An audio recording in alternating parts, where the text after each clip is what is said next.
पल्टन बाजारदगी लेरकपने इमागा तासौगना सि लाइ थरोइने अखोइदि कक्पा हैदबनिना इमानोइ कक्पिरे मागी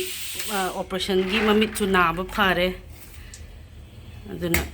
थरोइ साजे थरोइ लेरमेना थरोइ कइनि ngarang ahing sida tingamine ngarang ising afabada adu tingoraga muk sise kaem ka matungda muk thum mu hapchalaga thumga cheng ga hapchalaga amuk tingdoine sise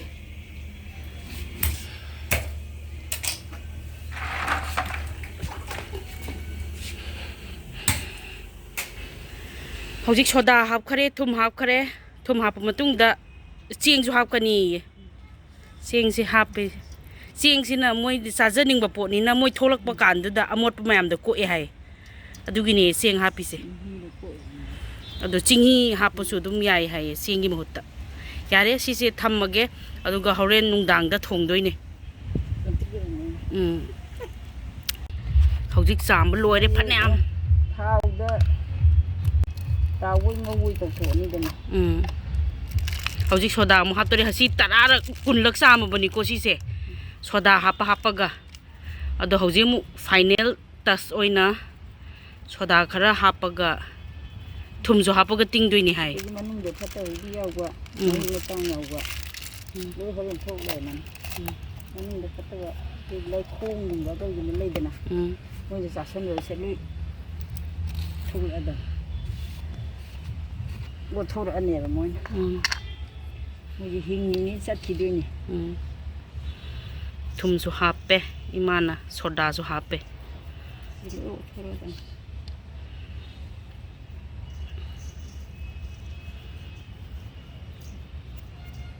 मागी अमोट पकदोगो मनung de phatwa gi lai do yo thor ane चिमोर यो नि थादा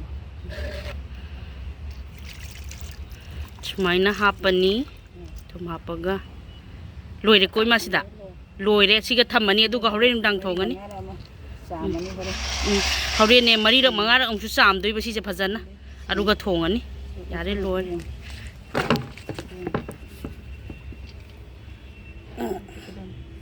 कोइ जम kai di manung je de masa yaurame dana le wo tho madan masa yauramba si adum otho e loina ba yari koi ma thalage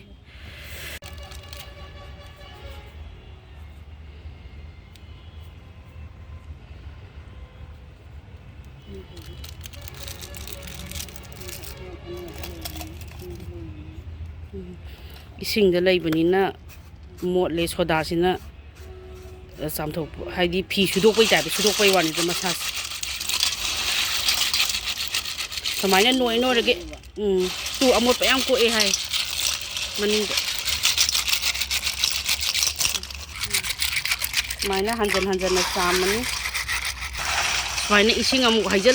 ga hanjan na sam doine yam khut yam changra bazani tharoi thombagi ready de leire si tharoi ji phatana samtoi hande kun thra lak nu chan do malai khan bada si samba loire adagi kida sok tawna ba phadigo maru kai sina kanoni kari pata ni ko nursing pata na moi asamis da hai aduga ginger garlic paste hapani tirok ju hapani adagi sigi sina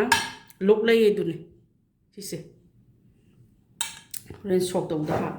hapna ba aro sisina alu je phutlaga already laire mulle horen sok taw na ne sina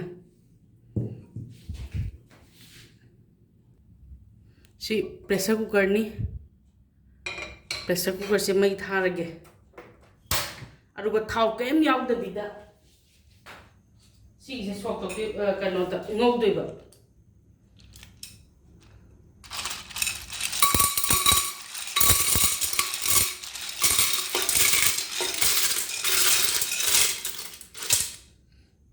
mai thara ngau doi sumaina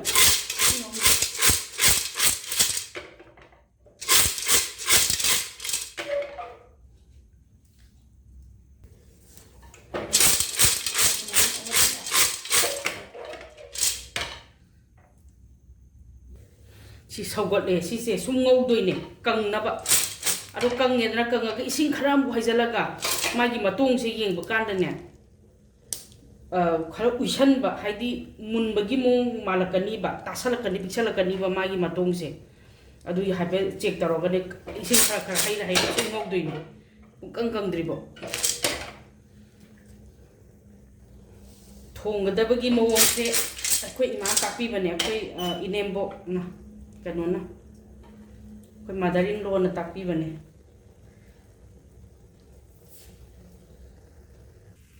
सिंग मखोनसे कन तौ काबई मखोन अम थोय दु इसिंग तंग हाइजनगे यामना तब अदुगा ngौदेबो मो इसिंग हाइया हाइरागा मागी मुंद्री होके मागी मतोंग से मुंद्री हो खान तौ इसिंग खरा खरा हाइरागा अदुम ngौदोइने हुजिक सि खरा मुंजले मतोंग से kan lawaga munjal manung se aduna sok ta tawna khang khang gat pa hawrage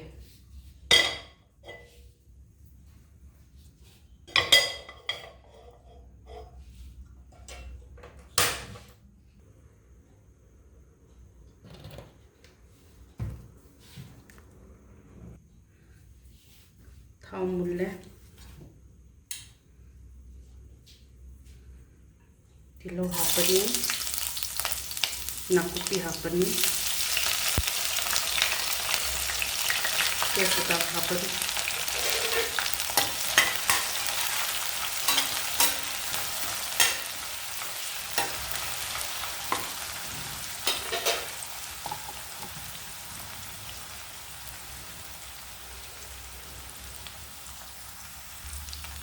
ginger garlic paste hapchalani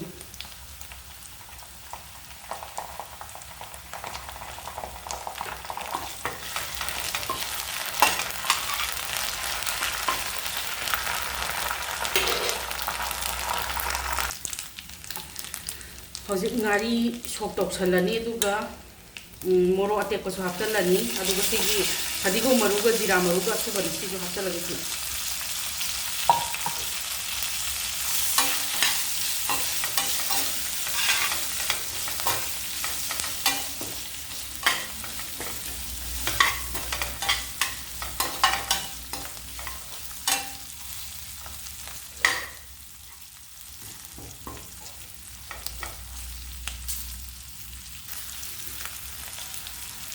ngasai alu phutpado aduda aina alu do noi khaire aduga yangang hapchalle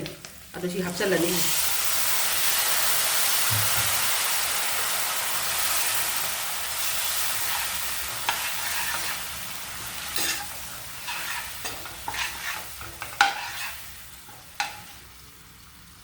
aduga si ngak phutlani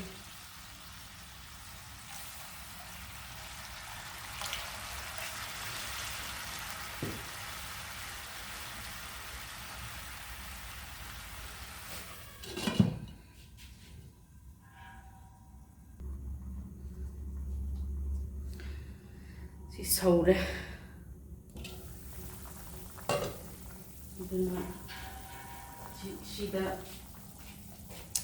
nakupi ahing baka hapani amu aduga sigi loklei se hapani aduga curry leaves hapani curry leaves se ama akoigi thori thongba hapa mana ama maming do kaure adu dugi mahut ni ko manam haipet ma leidana adu siwin thang ne adu leitra nina muktrubi mana haiba muktrubi mana leitra banina curry pata manam haipet ma nei nai hapa bane aduga tharoi hapchalani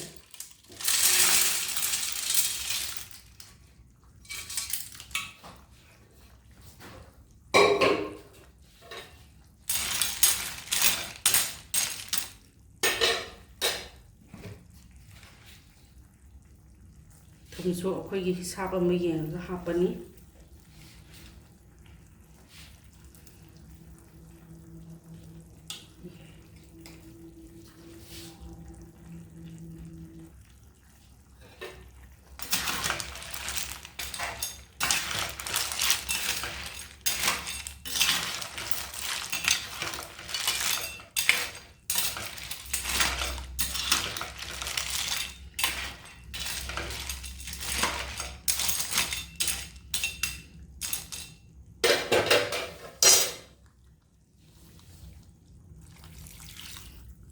ꯏꯁꯤꯡ ꯈꯔ ꯍꯥꯞꯄꯅꯤ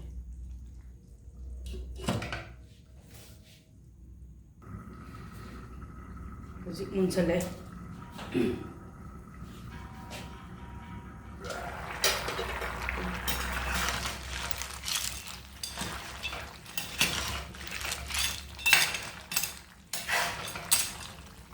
ꯃꯩ ꯃꯨꯠꯊꯠꯂꯒꯦ ꯑꯗꯨꯒ ꯐꯗꯤꯒꯣꯝ ꯆꯥꯏꯁꯤꯜꯂꯒ ꯑꯣꯠꯈꯥꯏꯔꯒ ꯊꯝꯖꯤꯜꯂꯒꯦ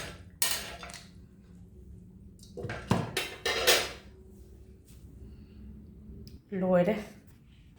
ꯊꯔꯣꯏ ꯊꯣꯡꯕ